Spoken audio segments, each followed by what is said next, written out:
Good evening and welcome. Tonight, we have a gripping and haunting story from Writer Without Soul. It's called My Father Was the Scariest Man I Ever Knew. And it's a really good story. I very much enjoyed it. So let's get into it. My first story is desperately trying to muffle my brother's cries. My dad is towering over us, yelling that we should shut the F up, although he didn't say F. Crying always made Dad angry. Everything we did, really. The old fart died years ago, but he stays a part of me. I'm an angry girl, not easy to love. I never had a boyfriend. I never even had friends, really, except for my little brother. He's the functional one. Doesn't even remember half the stuff Dad did to us.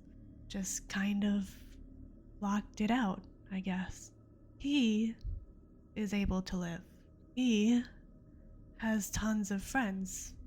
He even managed to fall in love, and they had a baby girl. I always wanted kids. I never got the chance. The jealousy was eating me up. But I wasn't really angry at my brother. I understood why everyone preferred him over me, and he is the only one who ever loved me. That is, of course, until the night he asked me to babysit his kid.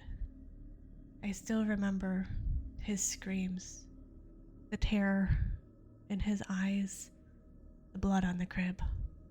Him trying to get it off, to fix his only daughter, to make her breathe again. Have you ever seen someone giving CPR to a baby? It didn't work. I just stood by and watched everything. The trial was a blur. I barely heard my sentence. Even now, the only thing I can focus on are my brother's letters. He hates me for killing his baby girl, but he has kept in touch.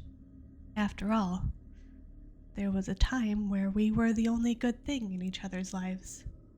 He knows that I saved him back then. A bond like that doesn't break. And so, he keeps writing. I hold on to these letters. Every word about him recovering, him living, him thriving again has been a tiny spark. A confirmation that I made the right call. That is, until I saw what he wrote yesterday. I'm going to be a dad again. I put the letter down quickly. I was feeling sick.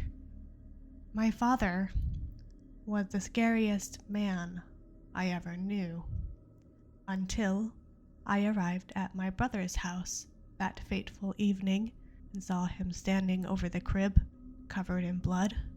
"Shut up," he whispered. "Shut up, shut up, shut the F up." I cleaned him up. He just kept staring into the distance, murmuring, and by the time I was done, he had just blocked it out. So I took the blame. I took the sentence. He was my baby brother, and he had to live a life. And he had a life to live. He is a good man. He is a kind man. One moment was all it took, and he does not even remember it. But I am sure when his next child cries, my father will awaken once more.